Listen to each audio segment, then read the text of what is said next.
Bonjour à toutes et à tous et bienvenue sur la 7e illusion où aujourd'hui, Jules Melon, je me retrouve en compagnie d'Hugo. Comment ça va? Bah ça va très bien, écoute. On va reprendre nos discussions. Quentin Dupieux, notre troisième dans l'histoire du collectif après Dali et le deuxième acte. En même temps, en 2-3 ans, on a le temps de voir 3, 4, 5 films de Dupieux, hein, on a l'habitude. Eh bien aujourd'hui, il va être question de l'accident de piano sorti mercredi dernier. Et donc, je crois que c'est son 15e moyen long métrage, parce qu'on va compter non-film son premier. Que 15, hein, on a l'impression que ça fait plus quand même, mais bon, en peu de temps, ma foi. Et au casting de l'accident de piano, nous avons dans le rôle principal Adèle Exarchopoulos, méconnaissable, on reviendra sur ce point.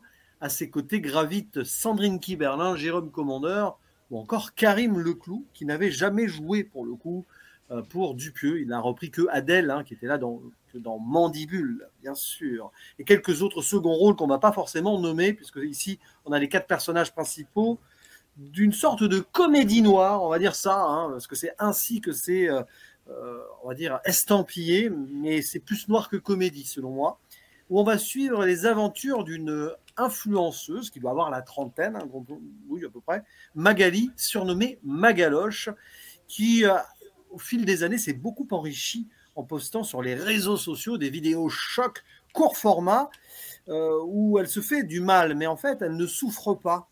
Voilà, on reviendra en détail sur ce point. Elle a une sorte de talent indirect qui fait qu'elle peut faire toutes les dingueries possibles, voilà, et en s'en sortant tout le temps. Mais avec le temps, elle a pris aussi la grosse tête, Magali. Elle regarde les autres de haut, assez méprisante, et un beau jour, alors qu'elle se remet d'un accident de piano, hein, grosso modo, c'est ça le titre, dans un chalet, voilà, au repos avec son agent qui n'est pas très, on va dire, joyeux non plus dans l'humanité, joué par Jérôme Commandeur. Au moment où elle se repose là, elle va subir 2 incidents, si on veut. L'intervention d'une journaliste, jouée par Sandrine Kiberlin, qui veut à tout prix l'interviewer en la faisant chanter, et d'un fan avec son petit frère, qui veut à tout prix prendre un selfie avec elle, en étant très intrusif et un petit peu borderline sur pas mal de points. Et donc ici, on a l'un des Dupieux les plus longs, je crois que c'est son deuxième plus long, presque 1 heure et demie, autant dire une éternité, vu les formats courts qu'il nous a proposés avant, ou peut-être que Quentin Dupieux, une nouvelle fois, règle certains comptes, à moins qu'il ne veuille troller avec son public. On ne sait jamais trop, hein, avec Quentin Dupieux, parfois on suranalyse ou pas. Est-ce qu'on va encore entrer dans la psychanalyse de cet auteur qui fait tout, hein, scénario. Ici, il fait même la musique, il reprend la composition, c'est dire montage, la photographie. Et alors, je vais te poser une question ici assez particulière, parce que si vous avez écouté nos duos précédents avec Hugo, jusque-là, c'était quand même un de tes réalisateurs majeurs, mais je crois savoir que depuis un an, ta vision sur Quentin Dupieux a changé, donc tu peux commencer là-dessus pour t'expliquer un peu, et ensuite embrayer sur ton avis sur cet accident de piano qui divise, hein, comme souvent chez Dupieux. Oui, non, déjà mon rapport à Dupieux a changé. Je dirais pas qu'il est devenu négatif ou que c'est quelqu'un que je vois maintenant d'un mauvais œil. C'est que j'ai, je pense comme beaucoup de son public, ressenti une espèce d'overdose ces derniers temps avec plusieurs films qui sont sortis dans un court laps de temps. Qui étaient aussi parallèlement des films qui étaient très très lourds de sens, dans le sens où on pouvait beaucoup en dire, pas forcément beaucoup analyser, pas forcément beaucoup psychanalyser, beaucoup aussi, puisque c'est souvent ce qu'on est amené à faire quand on parle d'un film de Dupieux. Et du coup, voilà, j'avais une espèce de gavage cérébral avec ces films, et justement, l'accident de piano, il arrive à une période où peut-être qu'il avait réussi un temps soit peu à se faire oublier, c'est-à-dire que ça faisait quand même un petit moment. Je crois que le dernier c'était Dali, ça date de maintenant il y a plus d'un an. Le deuxième acte, Donc que tu as déjà eu envie d'oublier, le deuxième acte, tu te rends compte? oui, le deuxième acte, mais c'est vrai, bah, oui, c'est déjà très symbolique d'avoir oublié le deuxième acte, je pense. Oui. Quoique le deuxième acte est un film qui a peut-être grandi en moi avec le temps, comme il me semble qu'on en parlait dans la dernière émission, mais du coup, ici, je me retrouve avec, finalement, des retrouvailles qui doivent être concluantes avec Quentin Dupieux, du moins à mon sens. C'est-à-dire que j'attends de lui, enfin de son film plutôt, euh, quelque chose qui viendrait reprendre la verve de ses premiers films. Parce que c'est quelqu'un tu le sais, je suis depuis très longtemps. On a tous les deux vu tous ces films. Toi, t'en as même d'ailleurs parlé de tous dans ta chaîne. Du coup, là, l'idée, c'était un peu, voilà, d'essayer de reprendre ce qui m'avait manqué chez lui dans ses derniers films. Et justement, l'accident de piano est bénéfique pour cela, puisque c'est un espèce de retour aux sources. Et en même temps, on pourrait parler d'un reboot aussi de sa carrière. Parce que même si on est dans la continuité absurde, un peu de ce qu'il a depuis le début de sa carrière, on est quand même sur quelque chose de neuf, ou du moins de quelque chose qu'il n'avait pas fait depuis longtemps, c'est-à-dire d'abord un scénario en 3 actes, parce que dernièrement il était beaucoup sur l'écriture automatique, que ce soit bien sûr avec Dali qui, dans son élan surréaliste, imposait ce style d'écriture, mais on avait aussi Yannick qui, qui semblait écrit à l'improviste, et c'était une de ses grandes qualités. Ici, il retourne sur un scénario en 3 actes, qui justement fait signe après le fameux le deuxième acte. Donc ici, on est quelque chose sur vraiment un retour à la convention. Est-ce que c'est pour fédérer ces publics qui de plus en plus se séparent entre un public très réfractaire et en même temps un public très fan qui s'éloigne de plus en plus? On voit de plus en plus, hein, d'ailleurs sur les réseaux sociaux ou dans la presse cinéma, un espèce d'écart entre deux publics qui s'intéressent à Dupieux. Certains détestent et certains l'adorent. Et ben, peut-être que l'accident de piano est là pour fédérer avec un style plus conventionnel, un format plus conventionnel aussi. Maintenant, est-ce que ça réussit ou pas? Évidemment que non. Et heureusement, c'est un Dupieux, on attend quand même un peu de provocation de sa part. Est-ce que c'est un film assez provoquant? Pour autant, je ne pense pas.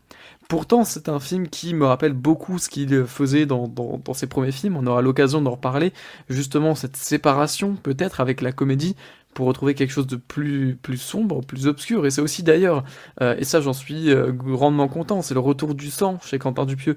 Quelque chose qui manquait peut-être dans ses films, et c'est là-dessus qu'il avait commencé. C'est quand même un cinéaste qui, fut un temps, maîtrisait le gore, maîtrisait le sanglant. Maintenant, ça arrive en demi-mesure et de façon assez timide, mais j'ai l'impression que ça revient. Donc, techniquement, l'accident de piano, c'est peut-être un film qui est fait pour moi. Maintenant, est-ce que ça a été vraiment convaincant à mes yeux? Ben, on aura toute l'occasion d'en reparler ici.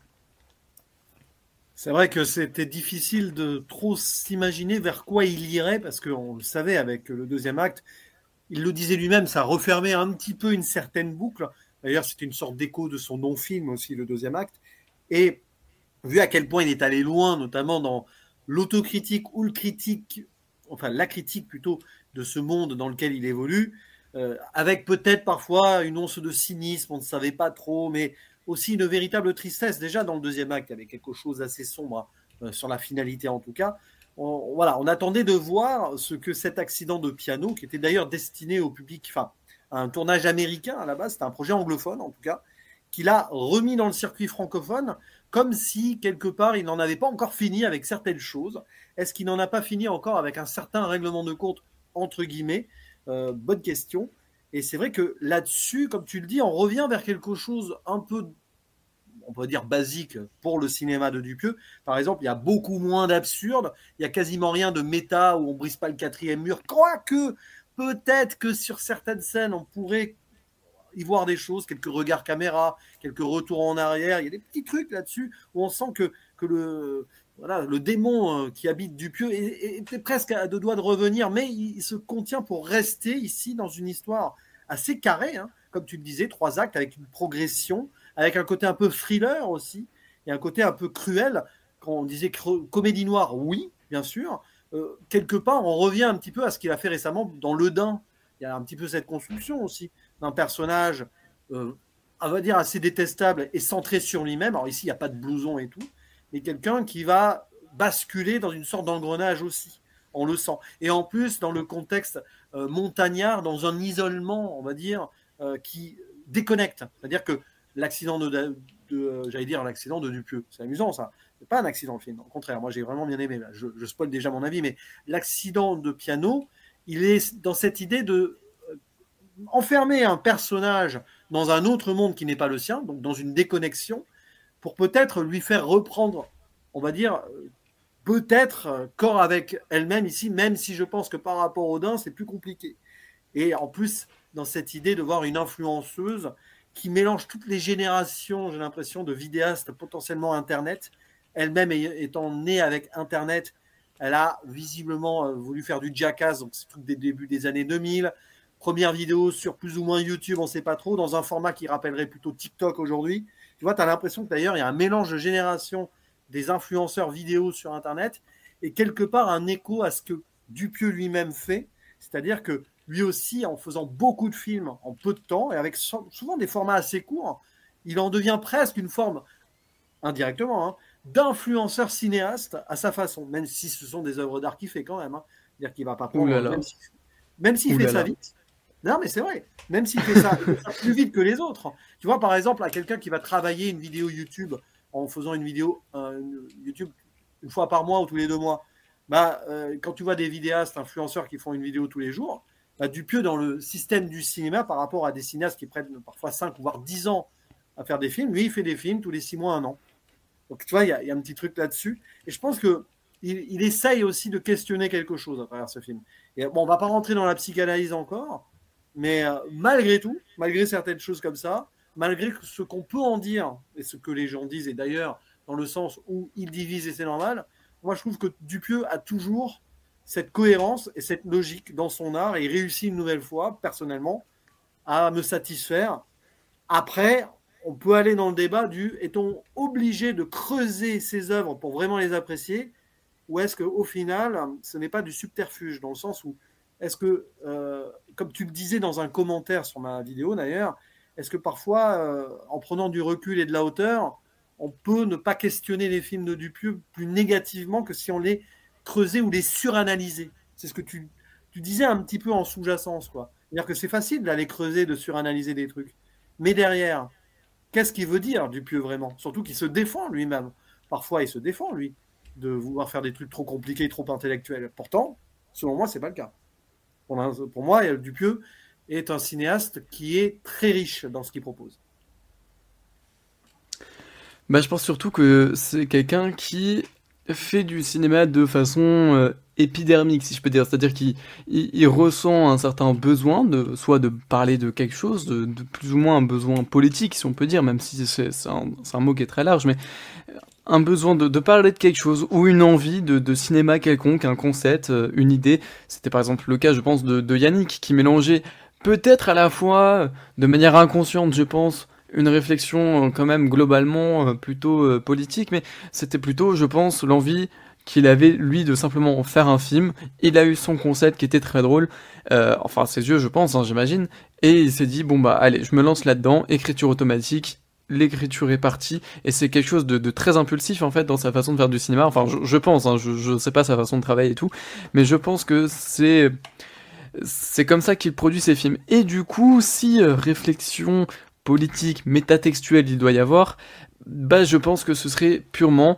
des choses qu'il faudrait aller chercher dans son inconscient. Maintenant, la question que je me pose, c'est est-ce qu'il faut vraiment tout interpréter, tout suranalyser pour, au final, se plonger dans l'inconscient d'un cinéaste pour finalement apprécier ses films? Est-ce qu'on a vraiment besoin de tout analyser, de tout comprendre et de tout rechercher pour vraiment apprécier son geste de cinéma qui, lui, justement, est fait de manière plus ou moins improvisée quand même? Et cette question, je la trouve intéressante parce que euh, si on se base de ce point de vue-là, on change totalement notre rapport. Enfin, je parle nous deux qui avons quand même cette fâcheuse tendance à vouloir un peu trop intellectualiser le cinéma de Dupieux, comme on l'a fait dans nos 2 derniers épisodes et lui-même nous l'avait dit. Mais Là, il est justement, je pas trouve prêt. que Là, il est pas prêt. ah là, ouais, désolé Quentin si tu nous écoutes, mais là, on va tenter de pas trop le faire. Mais il y a du coup cette idée de peut-être regarder les films tels qu'ils sont sans chercher à les comprendre. Et c'est justement de ce point de vue-là que bah, je suis allé voir bah, l'accident de piano sans creuser ou quoi pendant mon visionnage, juste me prendre la chose et je me rends compte qu'au final, bah d'abord je n'ai pas beaucoup ri, mais en même temps ça on en reparlera parce que c'est un point primordial, c'est peut-être pas un film qui se cherche avant tout comique, mais pour autant j'ai pas spécialement passé un bon moment dedans, c'est-à-dire que pendant le visionnage j'étais un peu circonspect de me retrouver devant un film qui un film de Quentin Dupieux notamment, qui serait finalement extrêmement banal tant dans sa forme, tant dans son récit, que dans ses intentions comiques qui quand même sont là. C'est-à-dire que c'est un film qui ne m'a pas touché, qui m'a un peu laissé de côté. Alors j'y vois rien de vraiment très négatif, mais j'y vois rien de très positif non plus. Et après ça, justement, l'expérience, et c'est pour ça que j'en viens là, c'est qu'on en a parlé et on a commencé à creuser, on a commencé à se poser des questions sur le film, à s'interroger, et là sont apparues des pistes de réflexion intéressantes.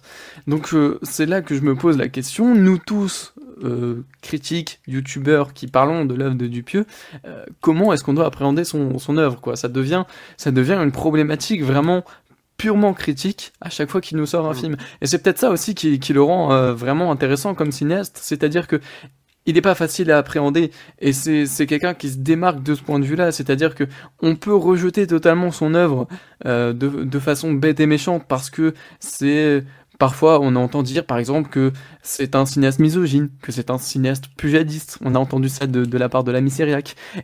Et sur le fond, si on regarde comme ça d'un point de vue un peu supérieur, on peut comprendre ces réflexions. Mais toujours, nous, dans notre recherche, on se met à creuser, et puis au final, on se dit, ah, pas tant de ça, et puis on peut apporter de la nuance, et puis on commence à un peu plus apprécier les films. Donc c'est des films un peu piégeux, finalement, les films de Dupieux. Et c'est ça qui les rend, pour moi, vraiment, vraiment savoureux. Quand bien même, bien sûr, ils ont leurs défauts, et bien sûr, ils ont aussi leurs problématiques. Mais je trouve qu'il y a toujours quelque chose d'intéressant. Et je pense que là où c'est encore plus brillant, en un sens, c'est que ça vient pas de lui. C'est totalement inconscient. C'est même pas de la provocation pure et brute, même si après coup on pourrait penser que ça l'est, mais je pense vraiment pas. C'est quelque chose de très naïf, de très impulsif chez lui, et, euh, et c'est formidable. Enfin, je sais pas ce que t'en penses, Non, mais ouais. je trouve ce geste vraiment fou. Et ce qui est surtout, alors il développe ça depuis 2-3 films surtout, enfin depuis le deuxième acte, et encore le deuxième acte moins parce que c'est tout Dali, parce que le deuxième acte il n'a pas trop fait de promo, mais qu'il en joue aussi, c'est-à-dire qu'il joue sur la provoque et le troll parce qu'il voit comment les gens réagissent à ses films. Donc, Oui, et comme il pour le coup, le s'intéresse deuxième acte, il y avait de la réflexion derrière. Il y avait vraiment l'intention oui, de nuire, entre guillemets. Il y avait vraiment cette idée de vouloir taper le pied dans la fourmilière, quoi. Là, un peu moins. sachez que Dupieux, il est très présent sur les réseaux, croyez-moi, hein, quand ses films sortent, il est là, il est aux aguets, il est très intéressé par les réactions des gens sur ses films, peut-être amusé ou pas, on ne sait pas, hein. Est-ce qu'il a, comme beaucoup d'ailleurs d'artistes, une petite peur, un peu de trac, et il quête un petit peu les avis. Après, il va même partager des avis négatifs et tout, donc il joue sur ça. Mais bon, ça c'était ma théorie, c'est que Dupieux, il a ce côté à la fois égocentrique de l'artiste que tous les artistes ont de toute façon, mais ce côté manque de confiance en lui, un peu comme un ado enfin, un adulte dans un corps et dans un esprit d'ado. Il a cette créativité impulsive aussi, un peu comme un ado. Et je pense qu'il T'es en vit train de dire encore. que c'est un ado youtubeur depuis le début, c'est vraiment terrifiant. C'est-à-dire que si YouTube existait quand il était ado, il aurait sûrement utilisé d'une certaine manière. Il aurait utilisé cette plateforme pour mettre ses films en ligne, hein, sûrement. Hein, voilà. Mais il y a ce regard-là aussi sur la création. Et en fait, quand tu disais plutôt, oui, regarder un Dupieux en suranalysant et en faisant en sorte de faire une psychanalyse de Dupieux à travers ses films, le problème, c'est que, ouais, je le fais souvent, c'est parce que je le sens. Je sens que dans chaque Dupieux, il y a Dupieux dedans. Et c'est assez indéniable, ça. On le sent depuis Réalité, en tout cas. Peut-être qu'avant Réalité, il y avait toujours une réflexion sur la création, notamment Rubber, mais aussi non-film, la place des gens dans cette société, parfois un peu bizarre, mais quand même le reflet de notre société, ou la société globale, parce qu'il a fait des films quand même anglophones aussi. Et dans Réalité, c'est clairement lui, il est partout un peu. Dans Réalité, il y a aussi son rapport au producteur dans Réalité, donc il y a des trucs. Et puis après, ça n'a jamais arrêté. Alors il y a Au Poste un peu à part aussi peut-être, mais le Dain, c'est Dupieux. Du Jardin, c'est Dupieux. Et puis depuis, il y a toujours Dupieux, plus ou moins, alors soit lui-même, soit dans sa réflexion sur le temps qui passe, sur la création et sur l'absurdité du monde. C'est-à-dire qu'il crée souvent des univers absurdes, et peut-être pour crier un petit peu, quelque part, son constat sur le monde, qui est un peu absurde. C'est vrai qu'il suffit de voir dans le monde dans lequel on vit, de toute façon, hein, il y a beaucoup d'absurdité dans tout cela.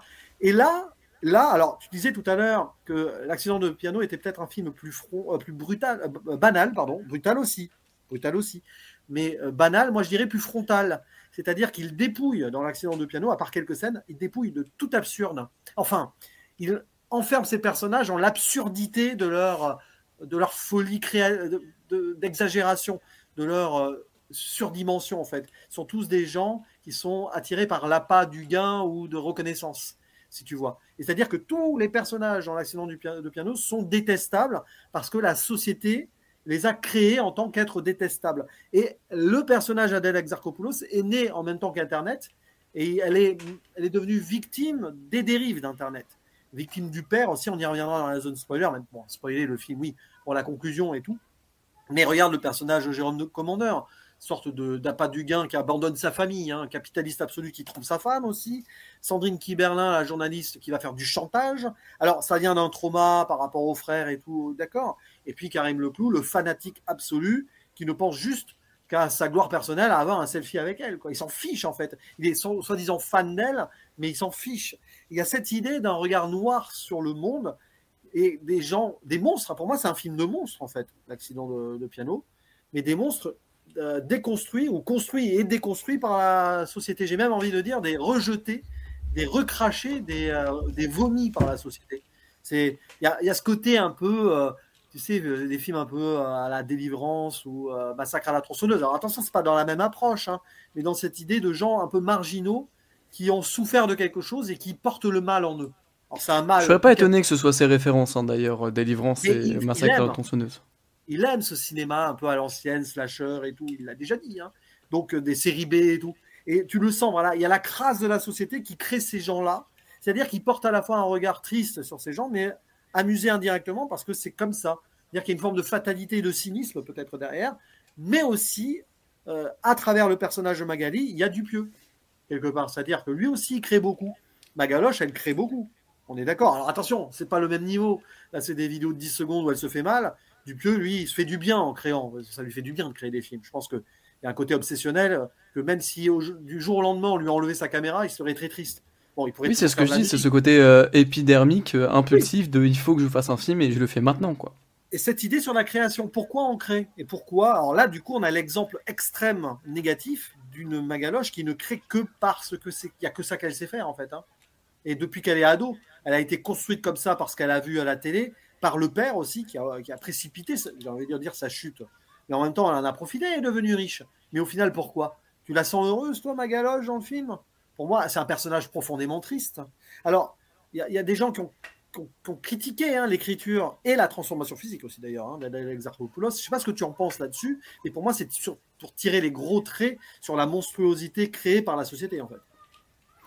Oui, oui, oui, bah, totalement à chaud, parce que j'ai vu le film du coup avec notre camarade Evan de la 7ème Illusion.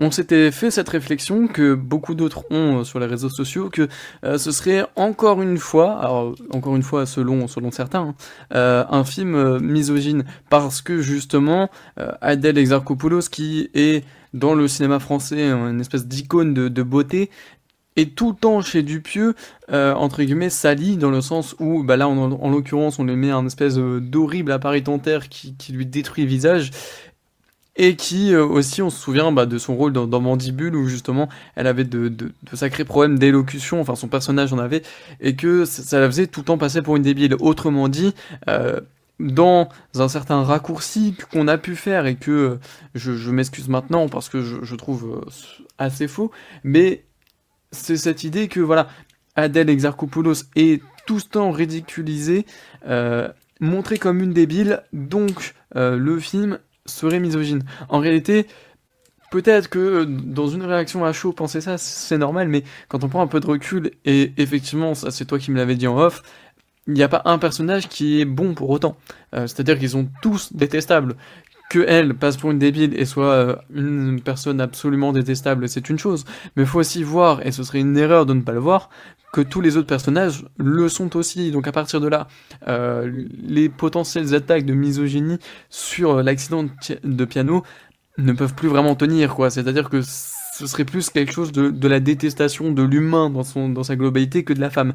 Bon, Ah, ceci dit, parenthèse faite, Tu disais de Dupieux que la création était un peu sa thématique principale, et c'est très vrai. C'est un cinéaste de la création, et c'est sa thématique principale depuis Non-Film, qui est, je crois, l'un de ses premiers films, qui est aussi la thématique principale de réalité, qu'il est aussi peut-être de manière plus discrète dans Rubber, dans tous ses premiers films finalement.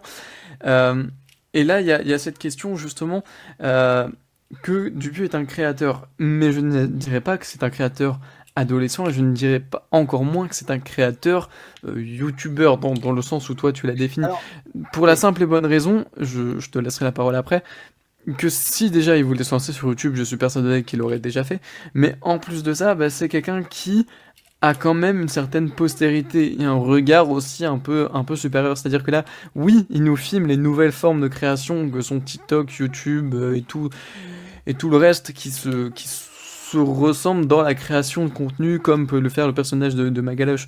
Est-ce que le regard qu'il montre sur cette création est positif? Non. Est-ce que le regard qu'il montre sur la création du cinéma dans la globalité de son œuvre est positif?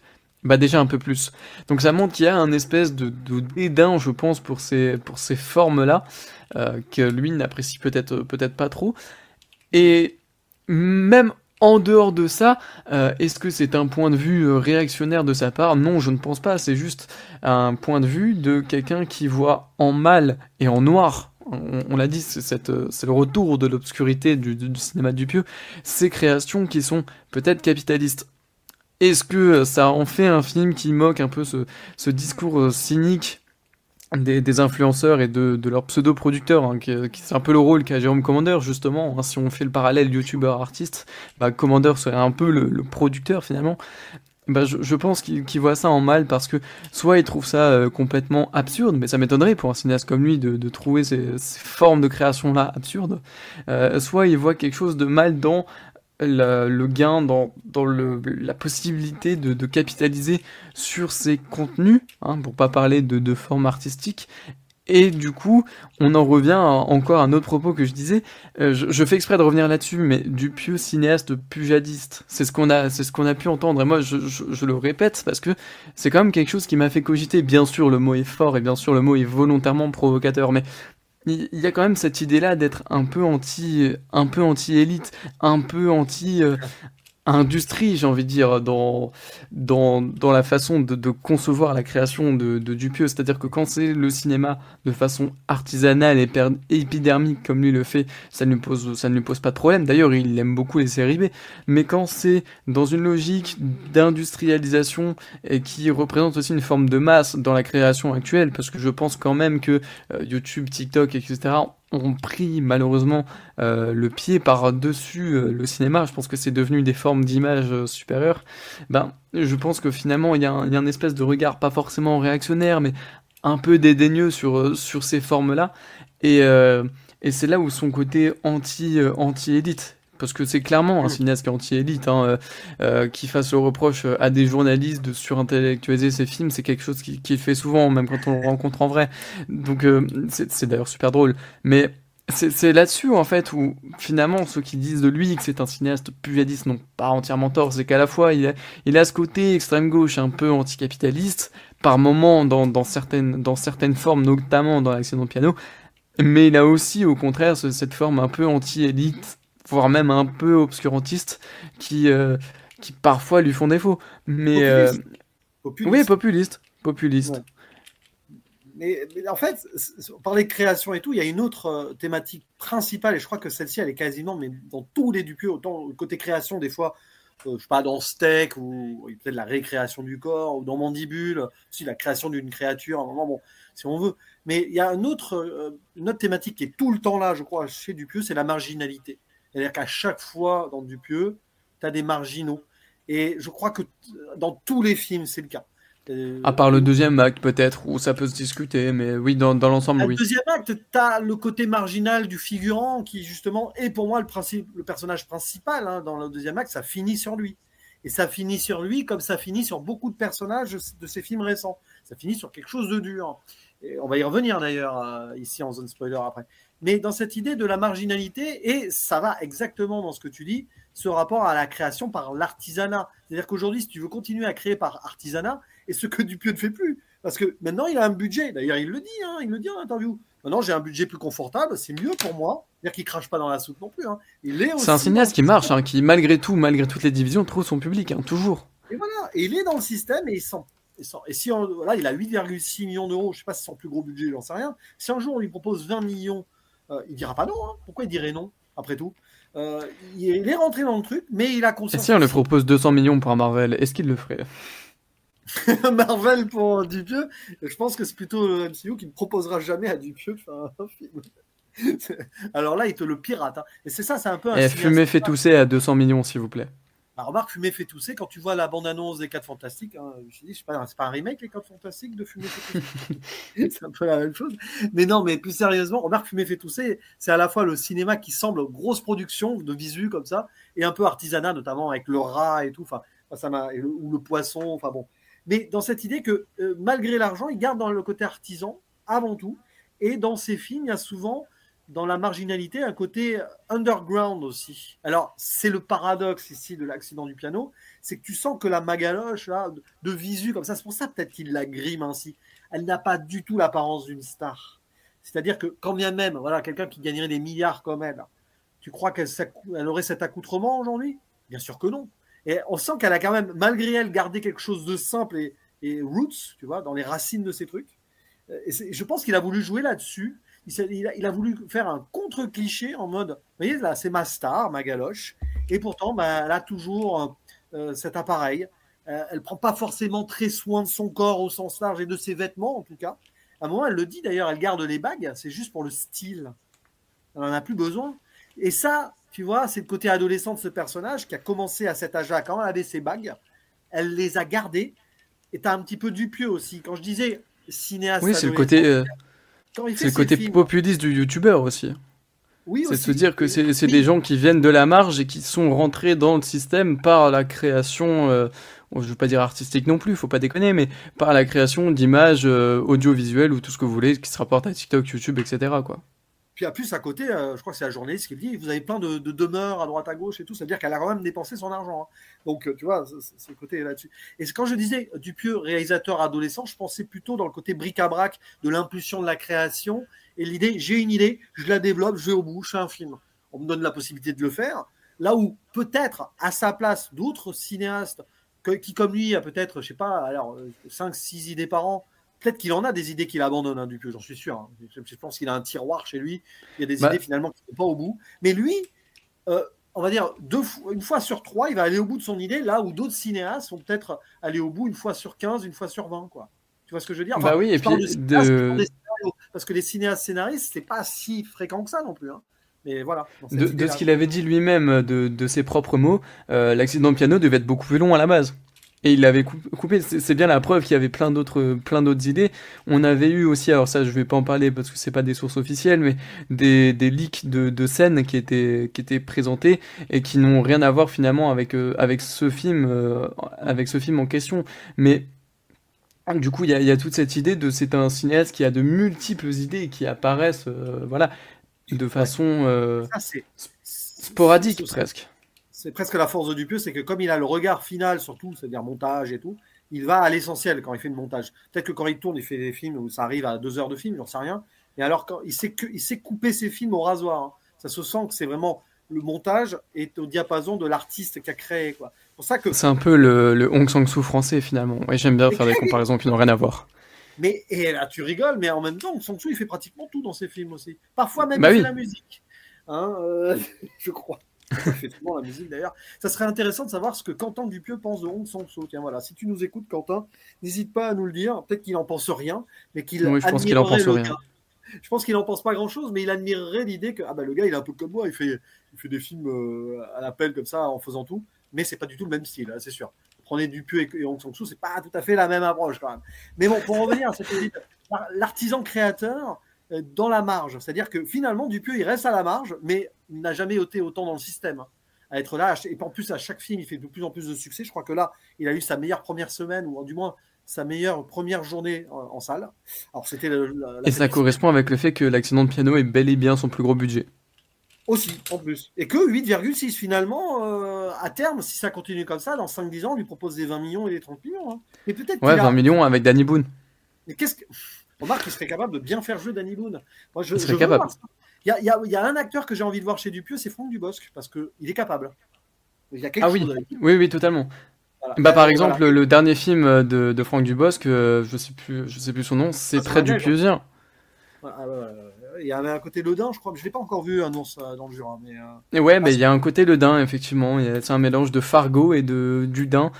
Ce qui sont, je pense, Fargo est aussi une source d'inspiration pour Dupieux, je pense. Donc il y a je quelque pense que chose ouais, de. effectivement. Il y a des Coen, il y a un peu les Coen français chez Dupieux de temps en temps, dans le côté humour noir, un peu sombre et tout. Et voilà, quand je disais adolescent, c'est surtout voilà, cette idée de création-là, qui garde, il y a toujours ce côté. Là, regarde l'accident de piano, 8,6 millions de budget pour ça.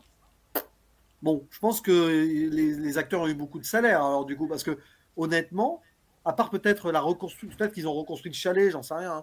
Hein. Je ne sais pas si ça a été tourné en décor réel, j'imagine que plus ou moins quand même. Euh, D'ailleurs, le côté salle de sport, à un moment, rien à voir de. Je pensais à partir un jour, c'est pas une patinoire là, hein, c'est un terrain de basket, je crois. C'est Mais ce très serait pas étonnant, hein. Je pense pas que Dupieux ce soit quelqu'un qui apprécie beaucoup tourner en studio. Je pense qu'il s'emmerderait vraiment. Donc à mon avis, ça a dû être tourné dehors, je pense.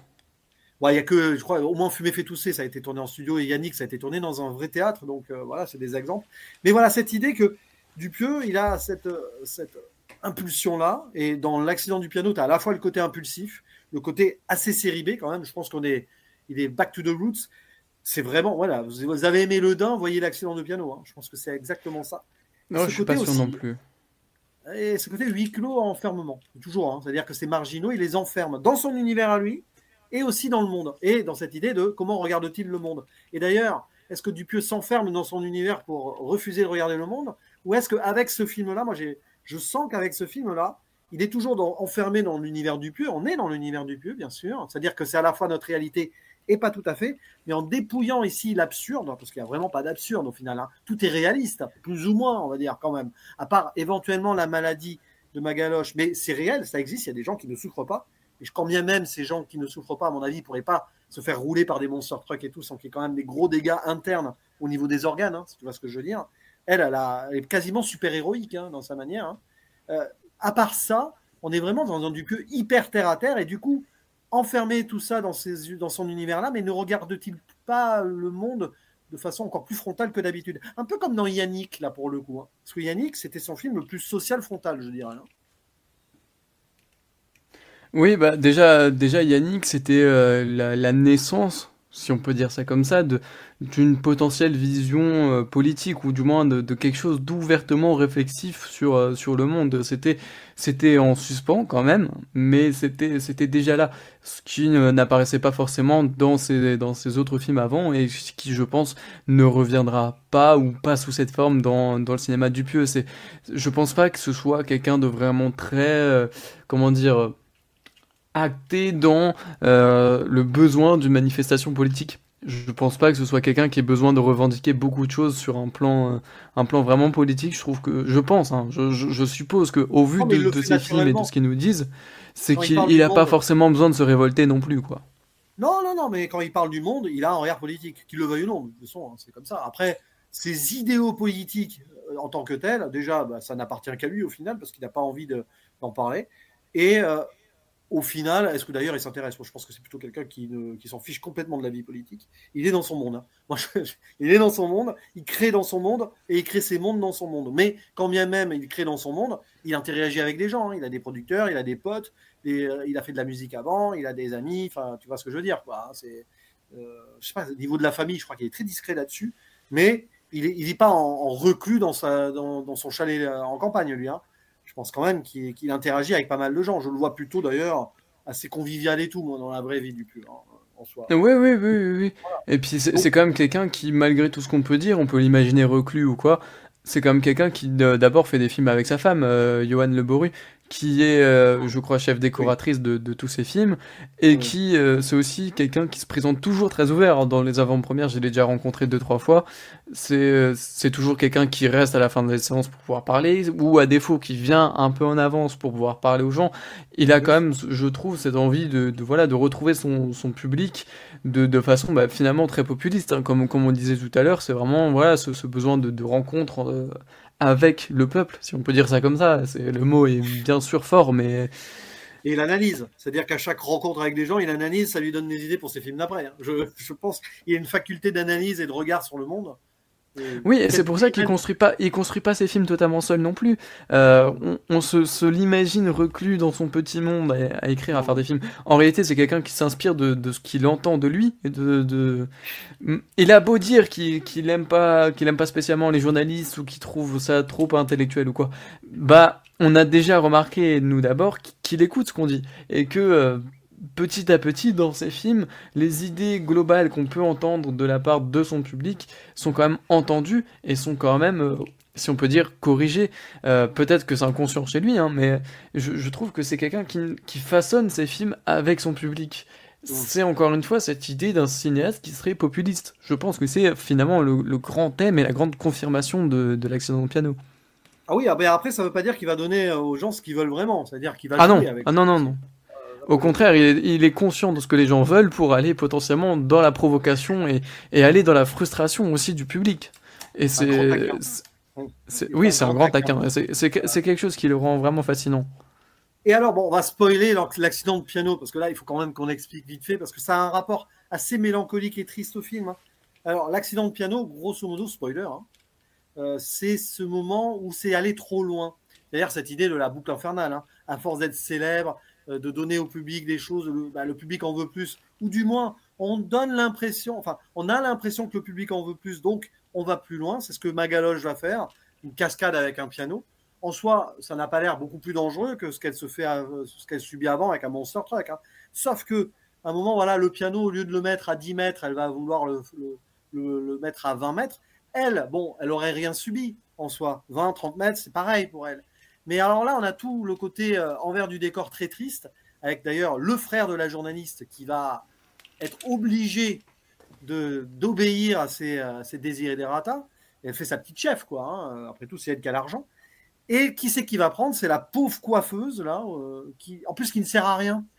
Ce qui est terrible, là, c'est que c'est une assistante qui sert à rien, parce qu'elle est même pas coiffée, ma galoche. Elle n'a pas besoin de ça, en plus, pour ses vidéos. Et c'est elle qui va se prendre le piano. D'où le trauma, voilà, le frère traumatisé à vie. Traumatisé, mais quand même, on lui donne 500 000 euros, hein. Et puis, tu as la sœur derrière qui vient demander plus pour faire mousser sa carrière en faisant du chantage. Bon, hein, on voit ici d'ailleurs la boucle, la spirale infernale de cette corruption globale du monde, hein, en fait, grosso modo. Journalistes, influenceurs, producteurs, enfin agents, même les fans, tout le monde a sa part sombre et dès que celle-ci se révèle, c'est la catastrophe. Et donc la mort est là, elle a caché quand même, là c'est le pire que l'humain peut faire, hein. Elle a caché la mort de quelqu'un pour les assurances, pour sa réputation, pour pas aller en prison, à l'enterrer dans le désert.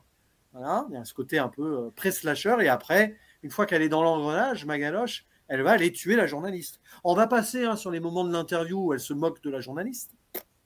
Après tout, hein, le cynisme est là, le mépris est là. Je pense que Dupieux s'est amusé à ce moment-là, quand il a écrit cette scène, à ce qu'il pourrait dire à certains journalistes qui l'exaspèrent. Vraiment ce qu'il a au fond du cœur, tu vois. Oui, ça c'est sûr, J'adore ça. l'idée. Et puis, à côté, tu as quand même l'agent qui déteste Magaloche. Il va même cracher dans son yaourt avec un regard caméra. Je ne sais pas si tu as marqué cette scène. Il va cracher dans son yaourt avant de lui donner. Il a un petit regard caméra. En mode, c'est Dupieux qui nous dit, hein, vous avez vu, j'écris des personnages, ils sont bêtes et méchants, hein. Oui, bah oui, oui, oui. Non, mais ça revient finalement. Tout ce qu'on dit, c'est que Dupieux, si on devait aller dans la psychanalyse, je déteste faire ça, mais on y va, donc je saute dedans, mais La c'est que psychanalyse de Magaloche. Au moins la psychanalyse de Magaloche, du coup. Parce que vraiment, c'est c'est qu'il n'est ça. pas que Magaloche, il est un peu tout le monde, quoi.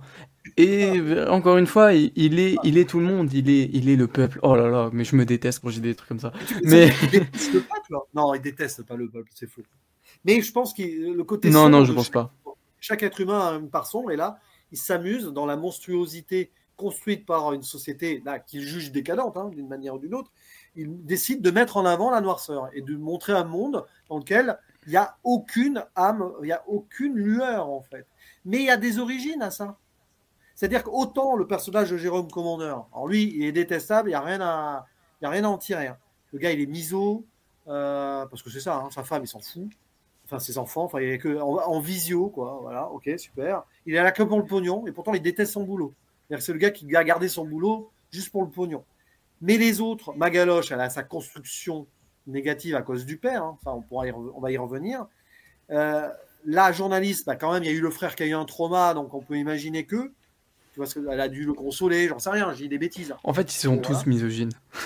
et, et le fan, eh ben, on apprend que lui et son petit frère sont fait tabasser par le père, hein, quand même. Alors, c'est pas une scène très subtile, hein, mais c'est dit au moins. Au moins, c'est Oui, dit. et puis c'est dit volontairement, et si justement il l'a écrit, c'est qu'il y a quelque chose derrière de vouloir signifier, de donner du sens, quoi. Mais que le monstre ne naît pas par naissance, quoi.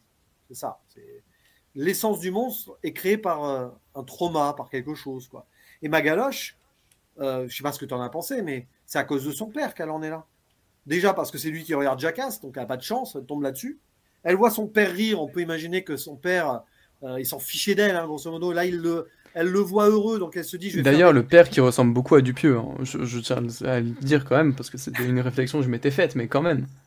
petit côté barbe et tout. Enfin, il ressemble plus à Gustave de Kervern, du coup. Mais c'est un petit peu l'idée. Mais tu vois, l'idée qu'elle regarde son père rire, elle l'a jamais vu aussi amusé et heureux devant un truc, elle se dit, pour attirer l'attention de mon père, je vais faire pareil. C'est ça, hein, en Ouais, fait. et pourtant, j'ai Et pas après, qu'est-ce souvenir qu'il va qu'il y faire, le ait... père? Qu'est-ce qu'il va faire, le père? Il va vendre ses vidéos à ses potes en mode, ah, regardez ma fille, là, là, là. Mais Donc, il justement, j'ai vend pas ça. souvenir que dans le cinéma de Dupieux, il y ait quelque chose de vraiment de l'ordre du traumatique, d'un déclenchement traumatique quelconque. Je pense que là, du coup, on a une explication sur tout le reste.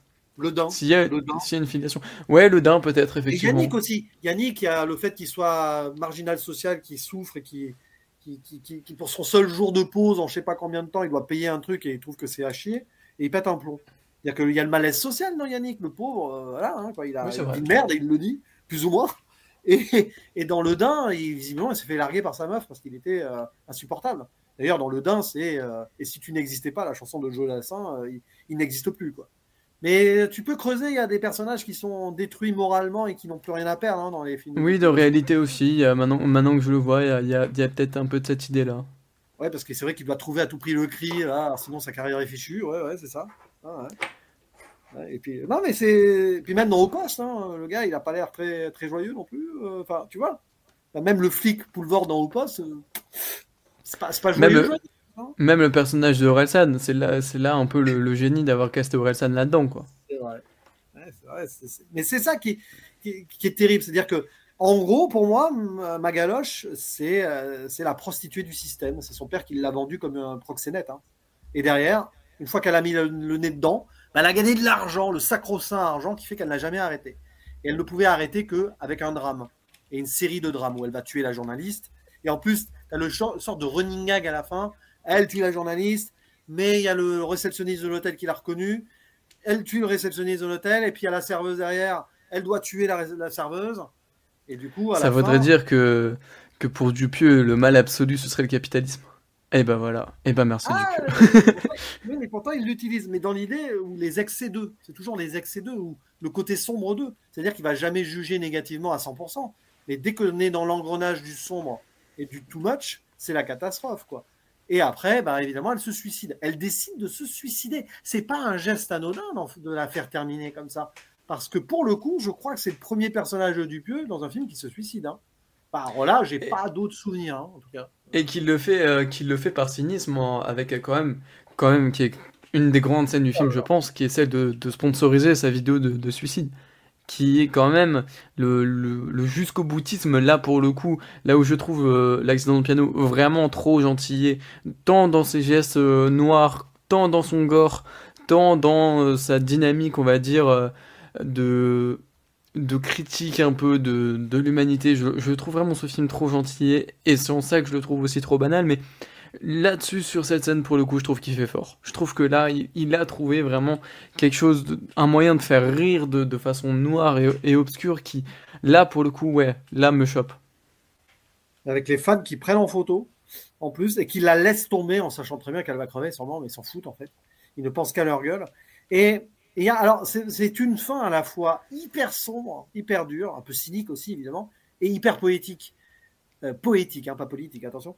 Poétique dans le sens où elle va mourir. Alors, il y a un truc qui est terrible aussi, et ça, c'est un regard. Je pense que c'est une petite peur que Dupieux a aussi, ou alors c'est juste une prise de conscience, il en a conscience. C'est qu'une fois que le spectacle est terminé, les fans, là, à la porte de la grille, qui s'en vont. Il y a un geste de cinéma hein, sur ce départ de foule, une fois qu'il n'y a plus personne là, derrière. Ils vont vaquer à leur occupation. C'est presque une fin à la Truman Show. Je ne sais pas si tu avais vu le Truman Show du coup Bien sûr, bien aujourd'hui. sûr. Eh ben, Et c'est on est ça. cinéphile ici. Maintenant, le spectacle est terminé, on va aller voir autre chose. Hein. C'est presque peut-être une référence à la Truman Show pour le coup, cette fin aussi. Sauf qu'à la fin du Truman Show, il s'émancipe. Il y a une nouvelle vie possible. Là, évidemment, elle meurt. Mais elle n'est pas si négative que ça à la fin. Parce qu'elle se réincarne en oiseau, le corbeau. Corbeau, c'est le drôle d'oiseau, c'est le Mister Oiseau. Ça m'a fait marrer parce que je ne sais pas pourquoi il avait choisi ce pseudo de Mister Oiseau à l'époque. C'est peut-être parti d'une blague d'ailleurs, mais bon, c'est pas sûr. Hein. Et là, tu as l'impression que elle se réincarne en oiseau, voilà, en corbeau. Un corbeau qu'elle avait tué indirectement, enfin, c'est son agent au volant, là. Une sorte de truc de. En plus, on sent l'oiseau en plastique, tu sais, qui s'accroche.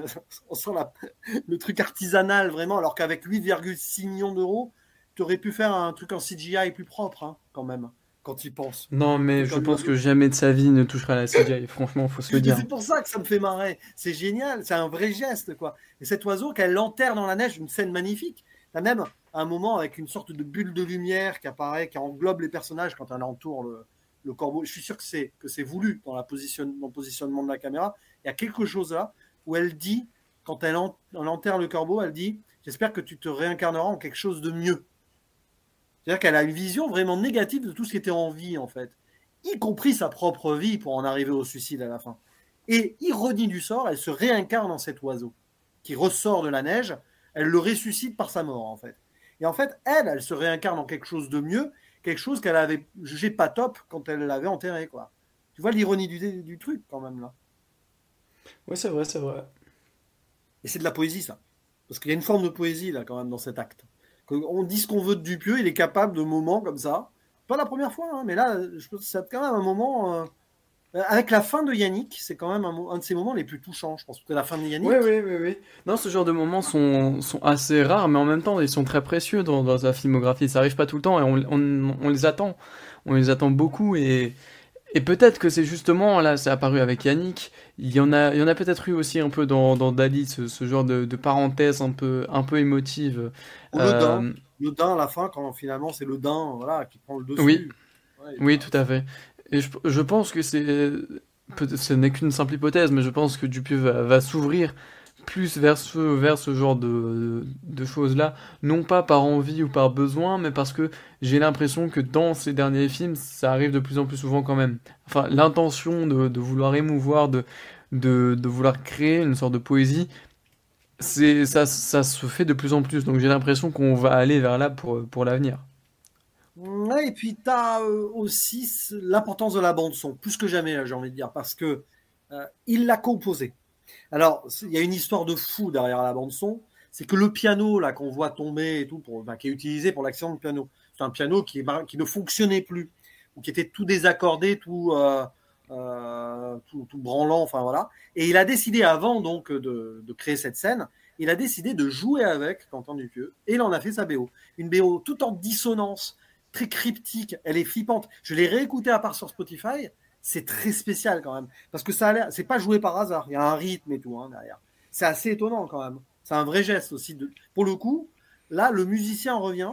Il montre les désaccords avec son film d'ailleurs, enfin le désaccord de la vie. Et qu'est-ce qu'il fait à la fin? Alors, il y a tout un délire aussi où on la voit plus jeune jouer la marche funèbre de Chopin. Déjà, il y avait un lien avec la mort, très jeune. Quand elle voit, c'est le seul moment, je crois, où ses parents l'observent, ou sa mère d'ailleurs, je crois, quand elle joue à son synthé et tout. C'est assez étonnant. Et c'est comme si la mort allait la libérer en la ramenant à un des moments rares de sa jeunesse. Parce que les moments flashback qu'on voit d'elle, c'est pas terrible. Hein, avec un fou d'ailleurs, c'est très intelligent hein, comme mise en scène. Bon, c'est assez évident, mais c'est intelligent. Et cette fin où on voit donc le personnage de Magaloche jouer de ce piano en harmonie, un piano qui, lui aussi, s'est réincarné en instrument qui refonctionne normalement. Et c'est un piano qui est joué par Chili Gonzalez, d'ailleurs, qui doit être un de ses amis, plus ou moins de la French Touch. Ouais, Chili Gonzalez, c'est quelqu'un qui s'est d'ailleurs démarqué assez récemment au Festival de Cannes, puisque c'est lui qui signe la BO notamment de Partir un jour. Et qui, dans l'industrie musicale aussi, commence vraiment à se faire un nom. On le voit beaucoup dans la scène rap, notamment, où justement, parce que c'est quelqu'un de plutôt âgé, mais qui justement signe d'abord beaucoup de prod pour des rappeurs, et qui s'est aussi lancé dans le rap. Il est, je sais pas quel âge il doit avoir plus de 40 ans maintenant, Chili Gonzalez, mais c'est quelqu'un qui s'est lancé dans le rap et qui fait un peu du rap du pieuséen, dans le sens où il en a vraiment rien à foutre. Mais c'est vraiment... Ouais, bah voilà, tu vois, c'est quelqu'un qui commence maintenant, qui en a strictement rien à foutre des codes, des conventions du milieu dans lequel il évolue, comme Quentin Dupieux, et c'est pas étonnant cette rencontre. Et justement, je trouve ça très beau que on ait un peu des personnages un peu marginaux, parce que Chili Gonzalez, que ce soit dans sa création artistique que dans sa vie et tout, c'est quelqu'un qui me paraît assez marginal. Et du coup, l'œuvre de Dupieux, dans sa dimension populiste encore une fois, c'est la réunion des marginaux, que ce soit devant ou derrière l'écran, derrière la caméra, quoi. Ouais, c'est ça. Et c'est pour ça que la fin, elle réaccorde quelque chose. Alors, on peut finir là-dessus. À chaque fois, on le fait. À chaque fois, il nous surprend ou il nous prend à contre-pied. Donc, on peut toujours. Hein. Quentin, voilà, on va encore se tromper, c'est pas grave. Mais où va-t-il nous mener après? Alors, attention, il y a la parenthèse. Je crois que c'est Signaux. Hein, enfin, c'est le titre de travail. Le prochain Dupieux, normalement, Signaux, qui devrait sortir à la fin de l'année. Normalement. On va bientôt avoir une date, je pense. Avec Eric et Ramsey, qui visiblement a été fait avant l'accident de piano.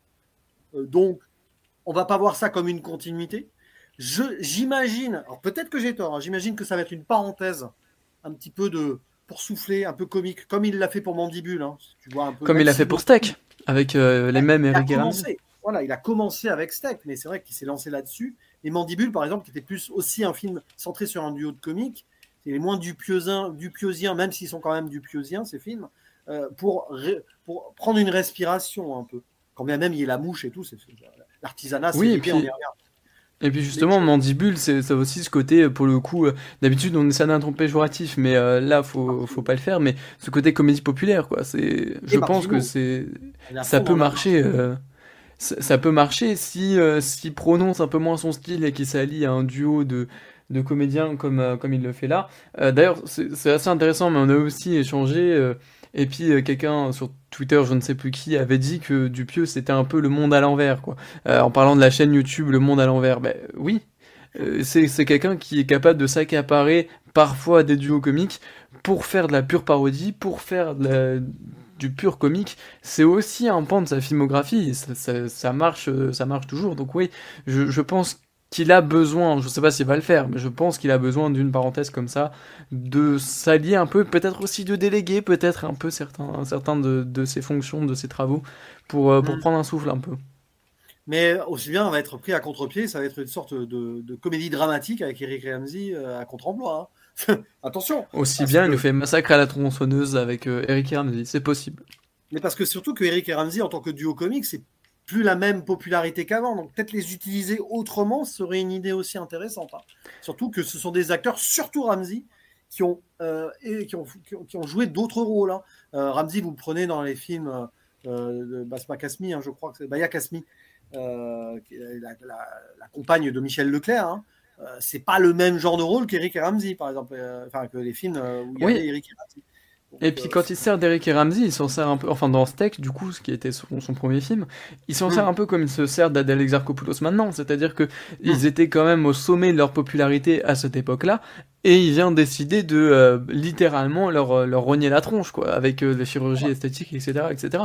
Donc finalement, c'est un peu le même move qu'il y a quoi, il y a 20 ans, Steak. Donc peut-être qu'il y a finalement aussi une continuité de ce niveau-là, quoi.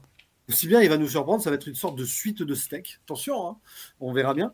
Et aussi bien, il va nous surprendre, c'est lui qui réalise le prochain James Bond. Qui casserait-il en tant que James Bond? Alors là, bon courage. Tant que c'est pas Pierre. Franck Dubosc. Quoique. Bah, Franck Dubosc comme James Bond, mais quelle bonne idée. Patrick Bond.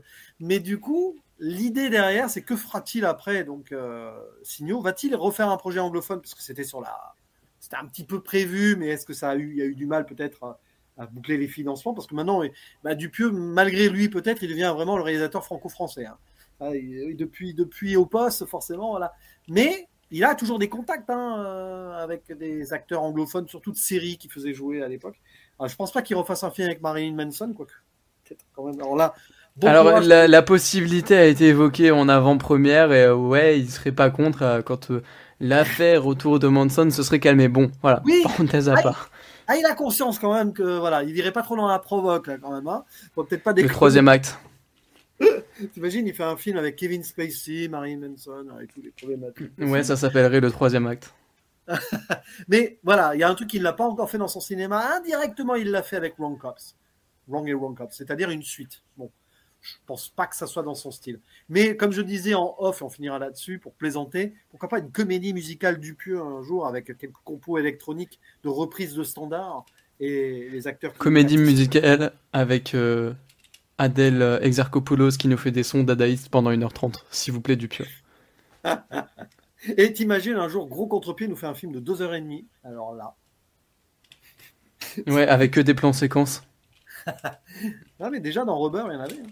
Mais bon, en tout cas, comme d'habitude avec Quentin Dupieux, quand on parle dans de ses films, oui, on va trop loin des fois. Mais posons-nous la question. Est-ce qu'on ne le fait pas juste pour la gloriole? Après tout, pourquoi Quentin Dupieux et pas un autre? C'est parce que, on le disait tout à l'heure, il y a une idée de fascination derrière cet auteur. Parce que lui-même, il joue avec son public sur la promo et tout. On se demande ce qu'il a dans sa tête. Il restera toujours mystérieux là-dessus. Ou il pourrait dire des choses contradictoires. Il s'amuserait là-dessus. Ce qui est certain, c'est qu'il a beaucoup à dire. Il a beaucoup dit. Je pense qu'il n'a pas fini d'en dire des choses. Quand bien même, et oui, et on le comprend, de plus en plus de gens restent taqués dans son cinéma. Voilà, le jugeant trop réac, trop ci, trop ça, trop répétitif aussi, peut-être.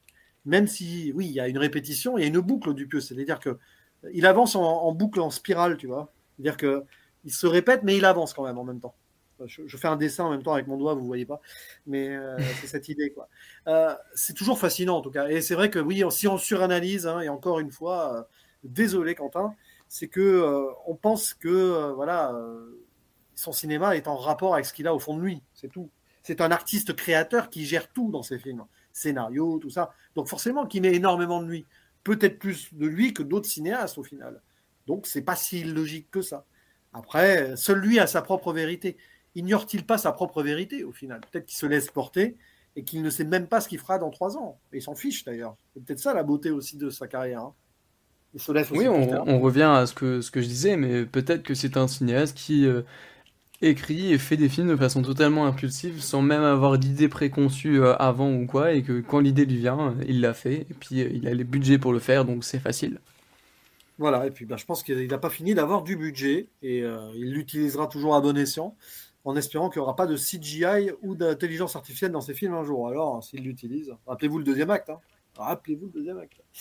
Intelligence artificielle, aïe aïe aïe. En tout cas, c'est toujours un plaisir de parler de Quentin Dupieux avec toi. Et là, on a fait plus d'une heure. Okay, En même temps, et oui, on s'y attendait un peu. S'y attendait un peu. Alors, sur le prochain, avec Eric et Ramsey, on verra. Hein. Je sens qu'on va être surpris. D'une manière ou d'une autre, je sens qu'on va être surpris avec ce film. Ça serait trop simple que ce soit une simple comédie qui joue que sur l'humour d'Eric et Ramsey, mais à voir, à voir. On aura la réponse probablement bientôt. Si jamais le film sort d'ici la fin de l'année, on aura une date, je pense, d'ici la fin de l'été. Hein. Quoique, je crois que pour Yannick, on a été au courant 2 mois avant, il me semble. Donc, Mais ce sera à Cannes, 100%. si c'est à Cannes, il sortira qu'en 2026, du coup. Attention. Peut-être Pas à la forcément. à la Pas Mostra. forcément, ça peut sortir courant septembre, octobre, on verra. Alors, ça sera pas à Cannes, alors, du coup. Mais peut-être que celui d'après, celui qui va travailler, là, imaginez, là, dans les 2-3 prochains mois, il va en faire un qui va présenter à Cannes l'année prochaine. Allez, il est capable. Il est très capable de le C'est faire. vrai, c'est vrai. Bon. Mystère et boule de gomme. Et n'hésitez pas à dire en commentaire ce que vous pensez de ce film, si vous l'avez adoré ou si vous en avez eu marre, en fait, ça y est, du cinéma de Dupieux avec celui-là, ou peu importe, vous êtes libre de dire ce que vous voulez en commentaire, et on lira cela avec grand intérêt. Et si vous voulez encore plus suranalyser que nous, n'hésitez pas. Courage, hein, parce qu'on a mis la barre haute dans la surinterprétation. Il va nous détester. Mais non, mais à la fois, il va nous détester et nous adorer, là, tu vois ce que je veux dire? Je pense qu'il y a des choses comme ça, quand il entend des gens parler de son cinéma, il est à la fois exaspéré et il aime beaucoup. Non, mais je pense qu'on a dit un peu n'importe quoi, mais que c'était C'est pas intéressant. grave. C'est pas grave. De toute façon, des fois aussi, Dupieux, il peut dire n'importe quoi en interview, c'est possible. Il a le droit. Tout le monde dit n'importe quoi. On est fait pour dire n'importe quoi aussi, des fois. De toute façon, c'est chacun a sa propre vérité personnelle. Chaque œuvre est le miroir de ce qu'on ressent aussi. C'est-à-dire que chaque œuvre qu'un artiste fait, l'artiste l'abandonne à son spectateur. C'est ça le vrai C'est vrai. message, en fait. Donc, ce qu'on a dit là, ben, on a fait ce qu'on veut. Voilà, c'est tout. Voilà, c'est tout.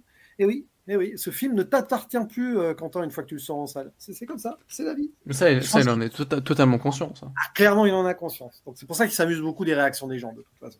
Voilà. Bref, à vous la parole. Maintenant, on a bien que trop parlé et tout et tout. Et n'hésitez pas aussi à aller voir les autres vidéos de la 7e illusion là, ces derniers jours. Là, ça commence à revenir un petit peu, notamment le retour sur Jurassic World Rebirth, Renaissance. Ah, était peut-être moins suranalysable celui-là. Hein. À la rigueur, 28 ans plus tard, était beaucoup plus riche à ce niveau-là. Pour le coup, là, oui, on tenait quelque chose. Voilà, on tenait quelque chose. Tiens, ben là, un Dupieux post-apo un jour, tiens, allez hop, direct. Moi, je. Mais allez, il n'y a plus qu'à faire le mot de la fin. À la prochaine, à bientôt.